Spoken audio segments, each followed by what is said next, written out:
Okay, so Sony just launched a whole new line of INZONE Gaming products that were co-developed with Fnatic. And today we're going to be checking out a brand new keyboard and mouse that are going to be a part of that line. Before we get into it though, Sony did send these to me for the purpose of review, but no money changed hands and they do not get to see this before the footage goes on YouTube. So with that disclaimer out of the way, let's get into it.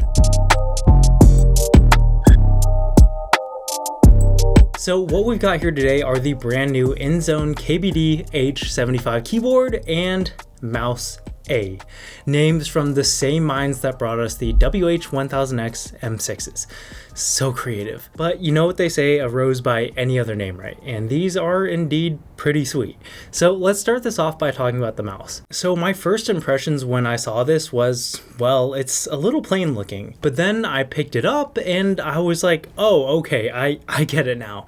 This thing is unbelievably light, and I think streamlining this mouse to the bare essentials was key to making that happen. Like, you're not going to find any RGB on here, but you will find a scroll wheel that's completely hollowed out. It's a small detail, but to me, that just says that they really thought this thing through, and I gotta say, it paid off because it comes in at a whopping 48 grams, which honestly feels like air when I'm holding it in my hands. And it does it while not feeling cheap either. The whole body is this nice matte black plastic, and there's no flexing or creaking anywhere on the body. And one of the benefits of having such a light mouse is that it basically removes all the inertia from your hand movements, making it easier to switch directions with more precision. We've also got some top of the line optical switches that have no debounce delay and are rated for 150 million clicks.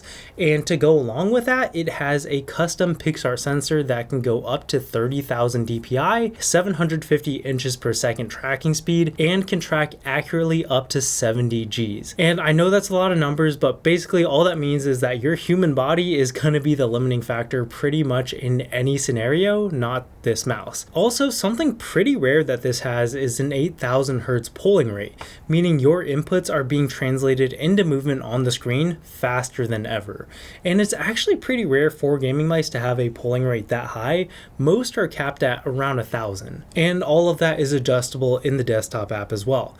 You can adjust the DPI and the polling rate. For most people, 8,000 is honestly a little overkill, and you can get a little bit better battery life if you go with a lower number. But of course, if you need that extra performance, that option is always available for you. You also get control of the liftoff distance, which is how high your mouse has to be before it stops tracking. So it basically lets you customize every relevant stat on the mouse, which I think is awesome. My only complaint about this has nothing to do with the actual mouse itself, but with the wireless dongle that you plug into the computer.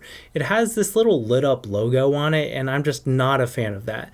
Like, I think visually on your desk, this is something that you would not want to draw your attention to, but other than that, it really is a fantastic mouse. Now, moving on to what I am personally a little bit more excited about, the keyboard. And first off, I just want to say how much I love how they went with an understated design here. So many gaming boards go with a really aggressive design that I think makes it really hard to match with most setups. But here we just got a nice all black minimal design with a fully CNC aluminum top case, and the only INZONE branding that we have on here is on the back where you can't see it, which I think is dope. The underside is plastic, which I would normally ding this for because it isn't cheap at $300, but for this, I can actually see a case being made for plastic being the right choice, because I think if you're going to be bringing this with you on LAN tournaments or anything like that, it makes sense to have this be on the lighter side for better portability. But still, even with the plastic back, overall build quality is top notch. No flexing or creaking in the body whatsoever. The knob is also made out of metal, which I always like to see, and the sides have this really nice knurling on it, which is awesome because it means you can easily turn it with just one finger. Also, as you can see, they went with a 75% layout for this, which is nice because it takes up very little space on the desk and leaves you a lot more room for larger mouse movements if that's your style. The keycaps that we have on here are double shot PBT, which is great because it's more resistant to finger oils and they're shine through as well. So if you like to game in the dark, it'll still be easy to tell where all the keys are.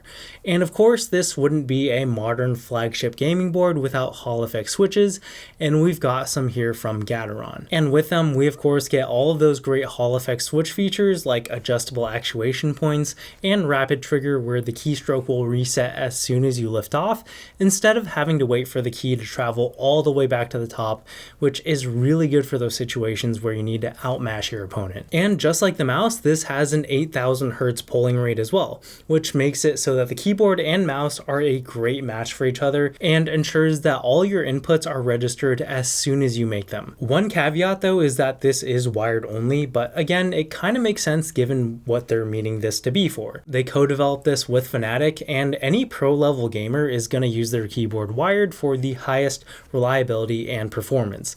But it still would have been nice for them to at least have the option for 2.4 GHz or Bluetooth for more casual gamers like me. The thing that was the most surprising to see in here though, at least for me, was all the enthusiast keyboard features that they put in here.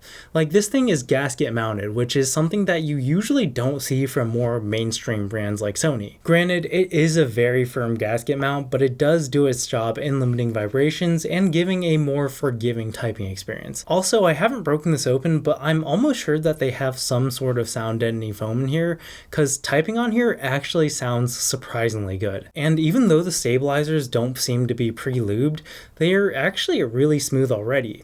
Here, listen for yourself.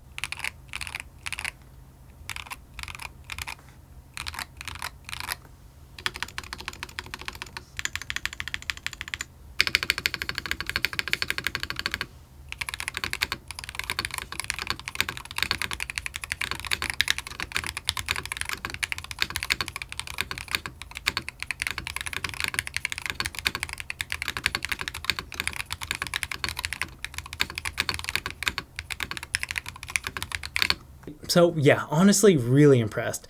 I could be wrong, but as far as I know, this is Sony's first attempt at a mechanical keyboard, and they really brought their A game. Usually you have to choose between great gaming performance or a great typing experience, but here you get both. And while I think you can definitely find better boards for typing at this price point, none of them are going to have these kinds of gaming features.